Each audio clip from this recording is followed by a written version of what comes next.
Hi, this is my commentary for Pickpocket. The scene I've chosen is the one where Michelle and the inspector talk about the idea of Superman and have a focus on the book by Barrington.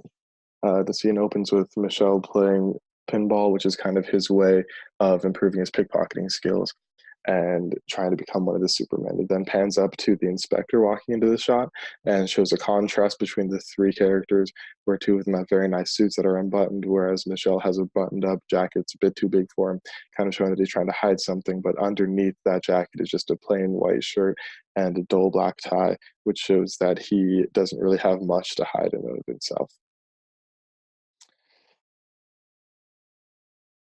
It then cuts to the bar scene where the inspector brings up the idea that these supermen cannot actually help progress humanity.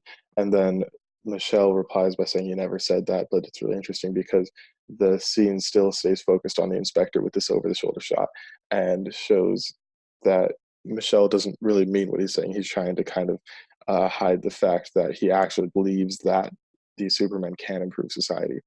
Um, this entire exchange is kind of dominated by the inspector, where he's taking up most of the shots. He literally takes up most of the screen, these over the shoulder shots, especially. So the focus is mainly on him, and it's showing that the inspector is in control of this entire conversation, where he's almost berating Michelle by saying that these supermen don't exist and that there's no way that he can know that they exist or improve humanity. And then he asks if he knows one. And then Michelle says, "If I did, I wouldn't tell you," which kind of hints at the fact that Michelle is, in fact, one of these supermen, or he's trying to become one.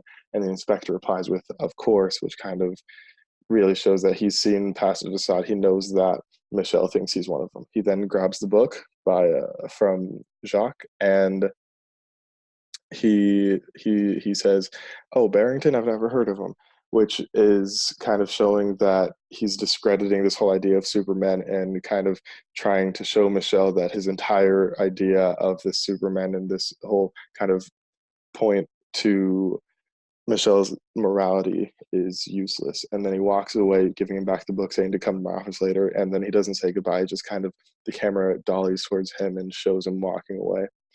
This next scene shows Michelle kind of in the flip side, where he's in control now. He's kind of interrogating Jacques. He's saying, "I know he suspects me," and he's kind of accusing Jacques that he suspects him too. And then he kind of just ignores everything that Jacques says, just like the inspector did to Michelle. He's a lot more comfortable in the scene than he was in the prior scene.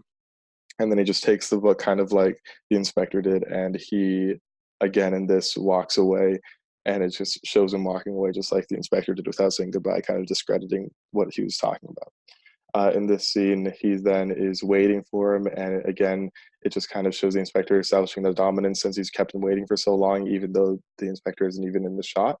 And it shows people walking by, showing that like Michelle really isn't the focus in this. It's again just the inspector and his entire office.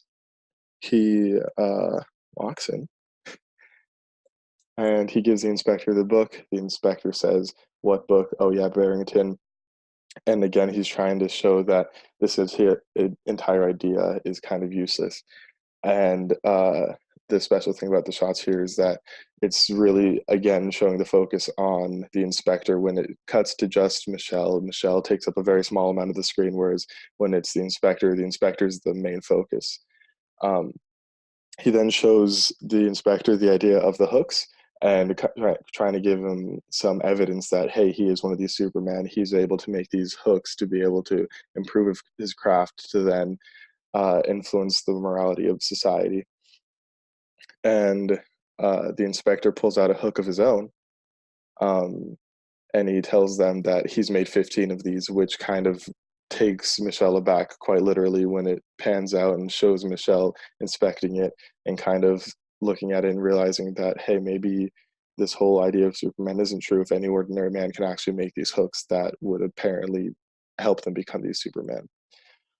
And then, just like the prior scenes, the inspector just leaves without a proper goodbye. He takes back the hook. He gives Michelle the book. Michelle tries to give it back to him, and then he obviously doesn't want it because he has kind of called out Michelle on the fact that this whole idea of Superman is a farce. So this entire scene shows Dostoevsky's state of despair in the lack of self in Michelle, where Michelle has to mimic people's body language, has to mimic what people do to be able to kind of have his own sense of purpose. And he's even trying to obtain this sort of superhumanity where he's above the law, above morality, and can kind of create morality for its own. A lot like how Yvonne believes that humans are the ones that create the difference between good and evil, where these supermen are the ones that kind of create the laws and the morals for all of the rest of humanity. Thanks.